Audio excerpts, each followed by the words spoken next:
Efeso, Kabanata 2, and I want to read to you these opening 9 verses at sana nasa iyo ang inyong mga Biblia dahil gusto kong makita ninyong lahat na ang sinasabi ko ay founded sa Biblia. Hindi ang aking sariling opinion o hindi sa ibang mga filosofiya, pero this is God's Word speaking to us. So, Efeso, Kabanata 2. Efeso chapter.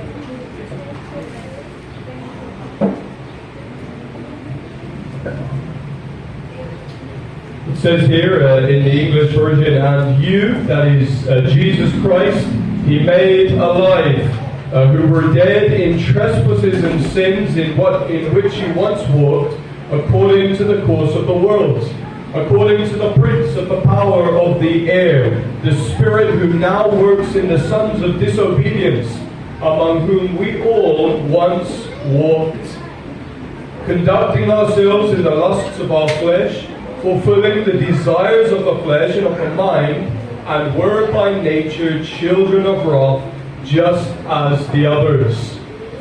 But God, who is rich in mercy, because of His great love with which He loved us, even when we were dead in trespasses, made us alive together with Christ. By grace you have been saved, and raised us up together, and made us sit together in the heavenly places in Christ Jesus, that in the ages to come He might show the exceeding riches of His grace in His kindness toward us in Christ Jesus. For by grace you have been saved, through faith, and this is not of yourselves, it is the gift of God, not of works, lest anyone should boast. For we are His workmanship, created in Christ Jesus for good works, which God prepared beforehand, that we should walk in them. We thank the Lord for His word, and now manalangin po tayo. Let's come before the Lord in prayer. Great and gracious God, we thank You for Your word, which is truth. In a world of error, how we need this book. In a world where there are so many liars and fake and false teachers, we thank You that Your word is true for us to learn from. And we pray that as we've just read, it would make us trophies of grace. That it would make us workers for the kingdom. That it would make this church, Jesus, the Living Light Christian Church, a city upon a hill. Lord, that they would continue to bring You all the glory and all the praise. In Jesus' name we ask. Amen. Amen. Well, as I say, it's a great privilege to preach to you this morning, but also a privilege to have before us one of the greatest and most beautiful passages in all of the Bible.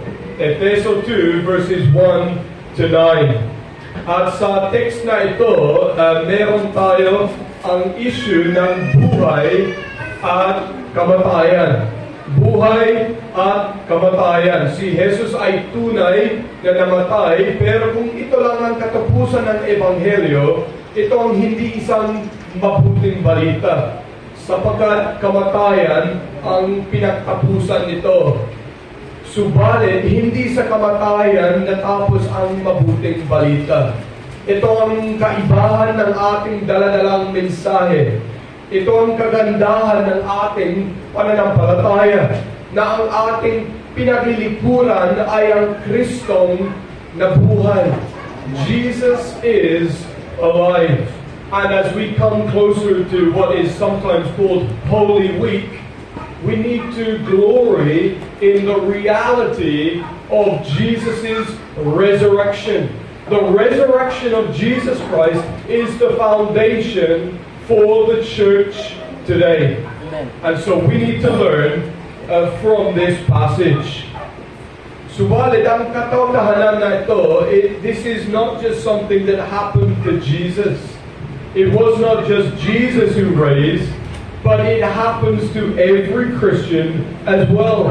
In Jesus Christ, we will rise and we will live. And so ngayong umaga, with this in mind, nais ko kayong dalhin sa isang pag-aaral at ating titingnan ang mga unang 7 verses ng Efeso 2. Dati-rati tayo ay patay sa kasalanan, subalit ngayon tayo ay nabuhay dahil sa kaugnayan natin kay Kristo Jesus.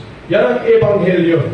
That's the gospel. That's what we love with all of our hearts as Christian believers.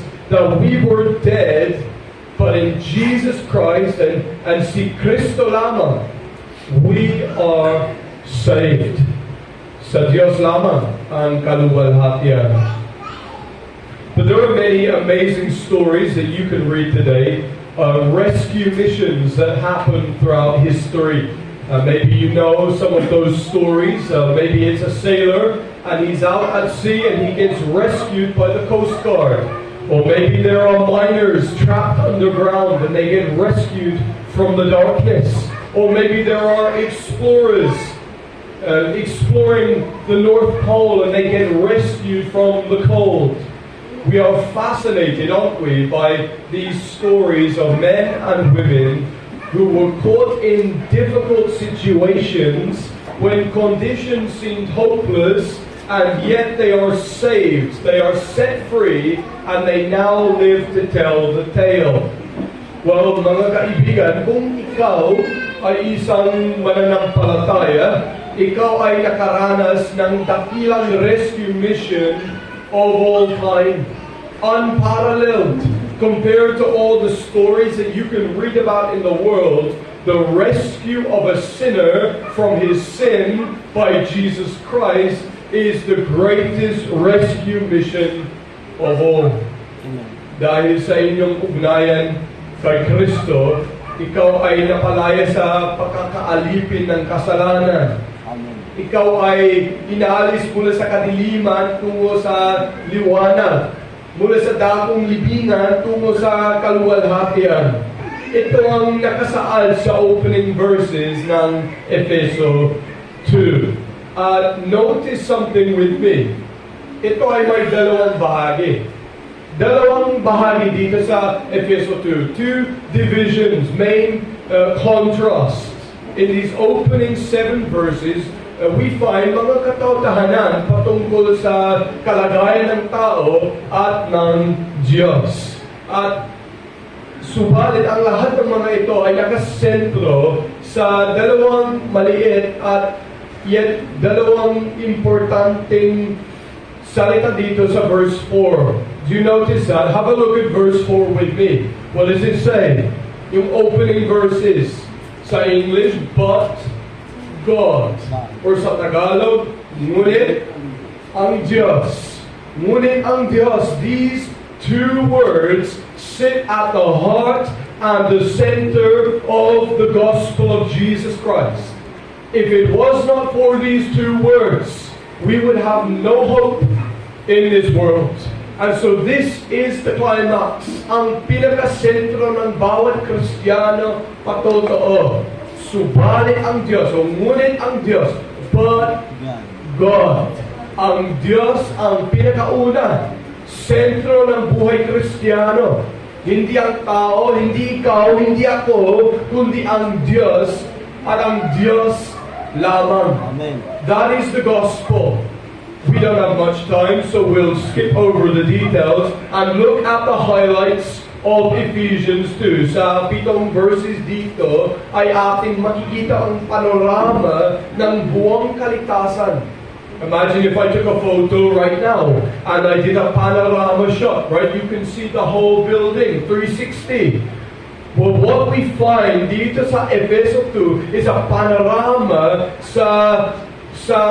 ng buong kaligtasan, past, present, at future. It is relevant sa mga believers taga Efeso at equally relevant sa mga believers dito sa Jesus the Living Light Christian Church. Amen. Oh, how we need this gospel. If we do not have palibhasa. It's the simple equation of the Christian faith. That Jesus is the Savior and God is the divine initiator of salvation. It's like the words of the song that we sang just earlier, di ba, kanina? Yung hymno, the Lord is my salvation. It's not you and your works and your goodness and your merit, pero si Jesus at si Jesus lamang. But look firstly sa verses 1 to 3. Una, pansinin natin ang unang punto, ang divine diagnosis. Ang divine diagnosis. That is the first point dito sa opening 3 verses. Pansinin natin ang chapter 1 sa mga huling verses. Ang mga kahanghang doxology, pagpupuri, pasasalamat sa mga spiritual blessings that God has lavished upon His people. You see, when God gives us grace, He does not give it to us on a little teaspoon and say, okay, there you go, there's some grace for you. But when God gives grace, He pours a flood of grace upon us till we feel as though we are sinking in glorious grace. And that is chapter 1. Maganda, di ba? Ang chapter 1. Amen. Pero dito sa chapter 2, may ibang eksena, di ba? May ibang emphasis. The atmosphere changes. There's a shift in the theme of Paul's writing. Paul is now presenting you with your own death certificate. He's saying, here you are, by nature, you are dead, patay sa kasalanan. And he does not mean a physical death, syempre naman. He's speaking of a spiritual death.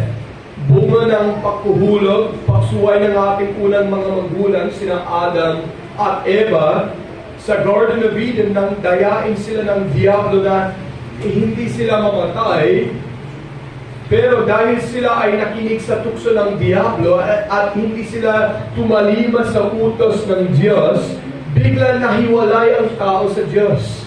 They were sent out of paradise, excommunicated from the glory, and they were plunged into death. Away from the life in the garden, out into the death of the outside world. And that is the picture of you and me, Bible conversion. Amen. Bible salvation, we are dead in sin. That is my message for you at the beginning of this service. We are dead. Ganito din ang ating larawan noong tayo ay hindi pa believer ni kay Kristo. Sa ating spiritual na buhay, tayo ay mga patay. Walang buhay, walang kakayahan iligtas ang ating mga kaluluwa. There's no hope for you and there's no hope for me in ourselves. You see, you know something about dead people, don't you? What can dead people do? None. Wala. Dead people cannot change their ways. Dead people cannot help themselves. Ito ang tunay na diagnosis ng ating spiritual ng buhay. That is what we read dito sa Efeso 2. Tayo ay patay sa mga kasalanan. Kasalanan ang tunay na ugat. Sabi ng Biblia, ang kabayaran ng kasalanan ay kamatayan. It's the symmetry of that passage. Ang kabayaran ng kasalanan ay kamatayan. And that is the reality. Ito ang divine diagnosis ng Diyos sa buong sangkatauhan. Ito ang dahilan kaya ang Ebanghelyo ni Jesus ay mahalaga at mainam na may paabot sa mga tao. Now perhaps you've heard of the name Helen Keller. See, Helen Keller, in her biography, she records the moment that her mother discovered that she was blind and deaf. And so she went into the room and she stood over the baby and she began talking to her baby. Pero walang response. And so she began to clap her hands And then she began to scream. And then she began to shout at the top of her lungs, but the baby did not move. She did not know that her baby was blind and deaf. Now, mga kaibigan, sa ating mga kasalanan at pagsuway ay gaya tayo ng sanggol na ito. Sa spiritual, we are unresponsive. That is the description of so many dito sa Pilipinas, pero sa across the globe, in every nation that you could go to, you will find dead people. Okay? The gospel is presented from the pulpit faithfully, week by week.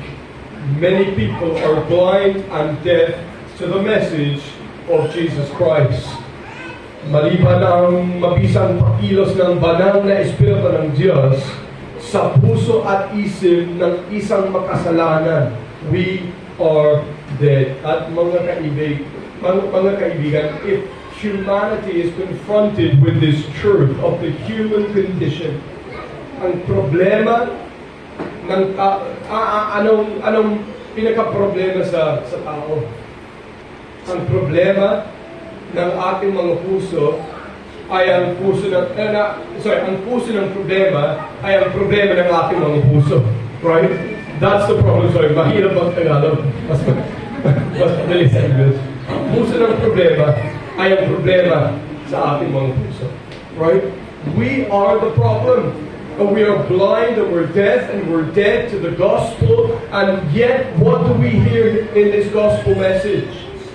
That even though many people in the world have many suggestions, many good pieces of advice, many ideas, subalit ang divine diagnosis ay walang anumang paraan magagawa ang tao upang mabuhay sa kanyang patay na spiritual na condition. Kaya sinabi ni Jesus sa mga Pariseo, kayo ay mga puting-puti nityo. Maganda sa panglabas na anyo, subalit mabaho at bulog sa loob. At ganito rin ang larawan ng maraming tao sa mundo. Dito sa Bukawi, pero true din sa Santa Maria, or even from the UK. Many societies are full of the dead. Maganda ang paglabas, masigla, masaya, matagumpay sa buhay, mataas ang education, pero spiritually, patay ka kung wala kang ugnayan sa Diyos sa pamamagitan ni Jesus. If you are not trusting in Jesus Christ, you are dead by nature. Ang unang tatlong talata dito ay nagpapakita ng ating pangit, madilim na kalagayan bago mag-intervene ang ating Diyos. And that is why when you hear preachers today saying that the primary purpose of you coming to church is that you might give to the church in the offering box so the pastor can live a luxurious lifestyle, that is an abuse of the pulpit. Amen. Because the reality of the gospel is Jesus Christ saving lost sinners, and the central message of the pulpit should never be money, but should always be Christ. Amen. What did Paul say? The Apostle Paul, sinabi ni Apostle Pablo, we preach Christ and Him crucified. Yan emphasis of the Apostle Paul's ministry. Pero hindi exclusively the Apostle Pablo. It's the message of the gospel even today. I trust to Apostle Rembrandt as he stands up before you, week by week, faithfully preaching the gospel to you, that his own opinions will be irrelevant to the gospel. The philosophies of the world, this prosperity gospel, which is so dangerous in our society, that would never make its way into this church. Amen.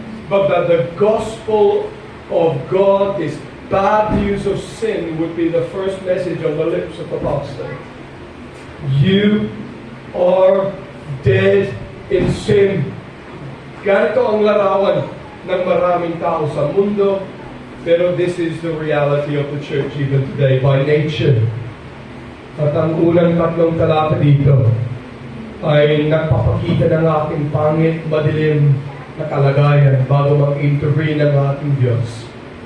But then, tingnan niyo sa verse 4, 2 words, but God. This is the gospel's answer to the problem of sin. But God. Sa wakas, the bad news is met with the good news. And these words introduce us to the heart of the gospel. Ito ang ating gustong iparating sa inyo for the remainder of this time this morning. Ikalawa, look sa verses 4 to 7. We've seen a divine diagnosis, pero ngayon, the divine intervention. The divine intervention. Sa puntong ito, sa mga verses 4 to 7, ay snapshot ng before at after ng isang makasalanan na ligtas sa biyaya ng Diyos. Now, I'm sure you've come across the advertisements dito sa Pilipinas where they take a photograph of a person and they're very overweight.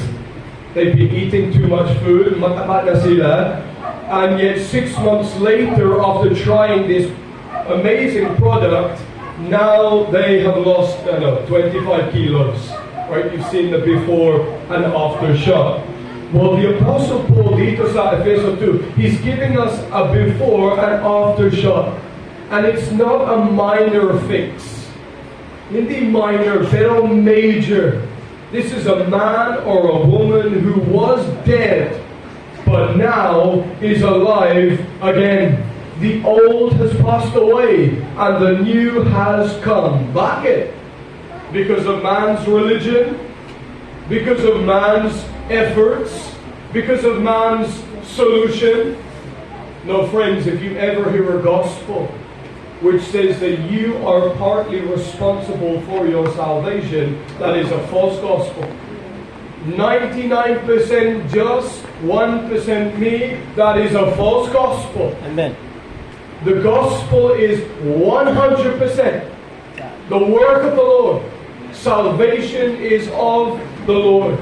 And if you have been falling into thinking that you are partly responsible for the condition of your salvation, you have fallen for the lie of the devil. And these churches which are preaching this theology of my response plus God's sovereignty equals salvation is a false equation. And you need to run away from such teaching. And I praise God for Pastor Redberg, because you have a pastor, dito sa Jesus the Living Light, who knows the gospel, who believes the gospel, who loves the gospel.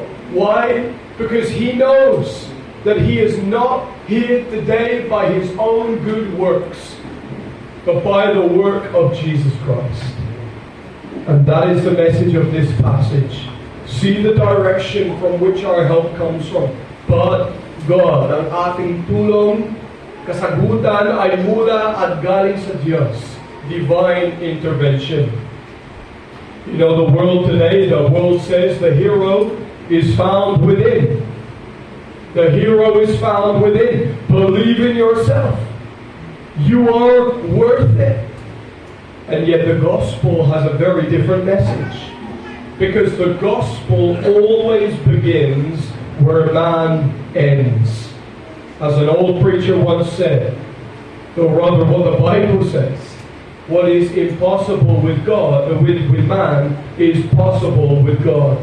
Without Christ, every single one of us are on a collision course with the wrath of God. Subalit kung iyong nakita ang iyong kahabang-habang na kalagayan sa harap ng ating Diyos, at nakita mo ang kagandahan ni Jesus sa kanyang ebanghelyo, not only are we diverted from the judgment of hell, but we are directed to the joy of heaven. By the way, ang words na but God ay hindi exclusively for the Apostle Paul. Itong two words na but God ay biblical terminology. You look all the way through the Bible. Biblical terminology na ginagamit paulit-ulit sa Biblia. It's used over again to describe the gracious and the merciful, loving ways in which God intervenes in the life of men and women. And the passage tells us this. Pansin natin ang tatlong terminologies ginamit ni Pablo upang ipakita na ito ay divine intervention. Habag, biyaya, at pag-ibig. Do you notice that in this verse? Habag, pag-ibig, at biyaya. Mercy, love, and grace. God's mercy is rich. God's love is great. And God's grace is saving. You could think of it like this. Mercy is, we've got some water here. Okay, mercy is like, imagine the water is sin. The water is sin. If I pour out the water, what have I done? I've removed the problem of sin. And we call that in biblical terminology, mercy or habag. But what do I need? I need to get rid of this toxic water and I need some fresh water. And so I need to go over to the water filter and fill up the glass to the full with nice clean water. What is that in biblical terminologies? That's grace, biyaya. And so mercy and grace is a package deal. We can't have one without the other. Mercy removes the problem, grace gives the blessing. And that is what we see in this passage. Kapansin-pansin ang mayamang habag ng Diyos sa makasalanan sa atin. Ang salitang rich or mayaman, it means an overabundance. It means unlimited. Ang habag ng Diyos sa bawat makasalanan ay hindi kuripot o kakaunti, kundi ito ay mayaman at sagana. That's the mercy of God. Pero look at verse 4. God's mercy is rich. But secondly, God's love is great. You know, the word love is a very popular word today. We often hear about the love in Hollywood movies. Sa Netflix or sa YouTube, you can find shows which are all about love. When I ask my wife, Kathy, I say, Kathy, should we watch a movie together? She will always say, can we watch a romance movie? She loves those romance movies with the cheesy love, yung mga Filipino movies, right? I was about to say yung old love team, but I won't mention their name. Oo nga. Bawal yan, bro. But you know the movies out there, and love is very, shallow, circumstantial, fleeting. Pero ang salitang ginamit na Greek ay agape. Agape, ito ay hindi ang uri ng pag-ibig na sa mga Hollywood or Filipino movies.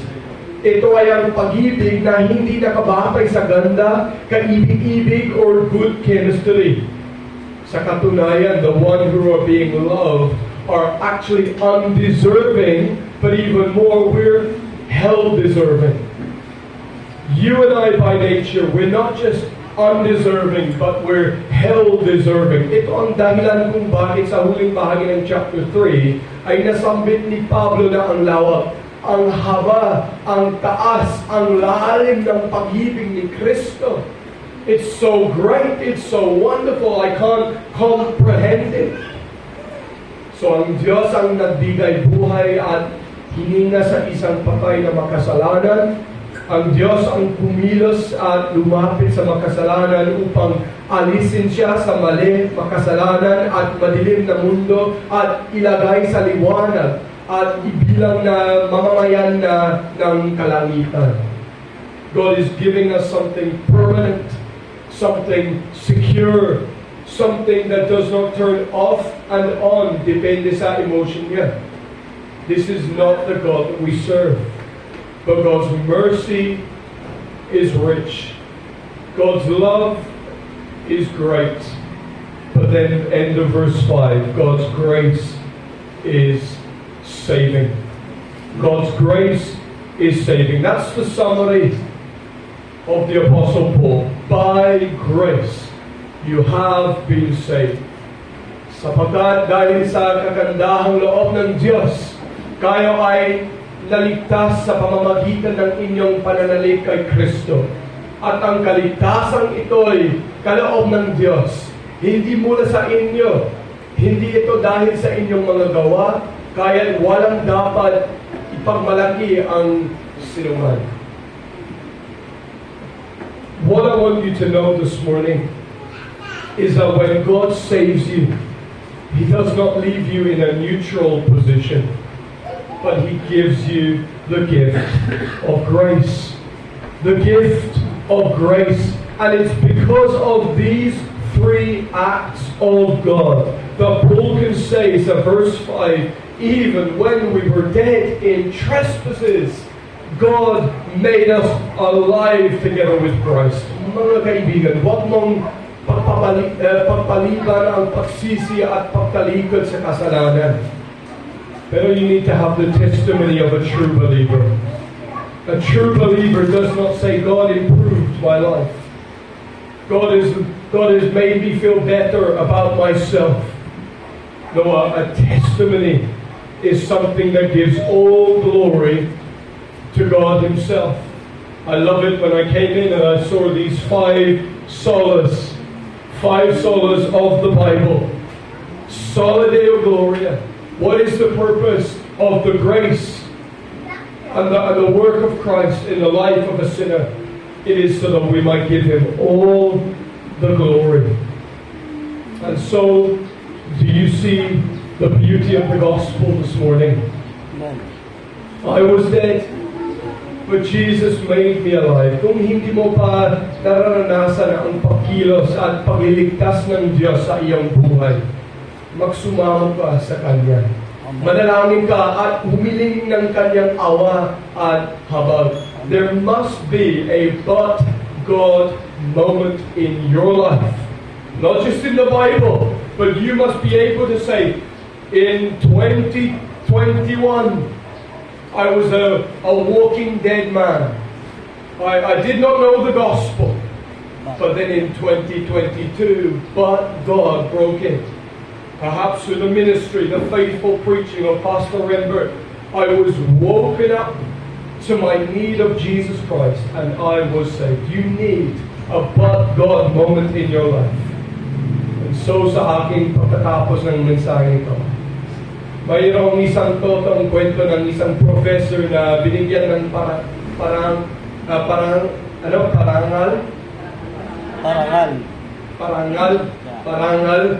ng university board at staff dahil sa kanyang husay sa pagtuturo at sa kanyang pagretiro. At isang painting ng kanyang larawan na kuhang-kuha ang kanyang muka na iniligay sa classroom ng buong buhay niyang pinagturuan.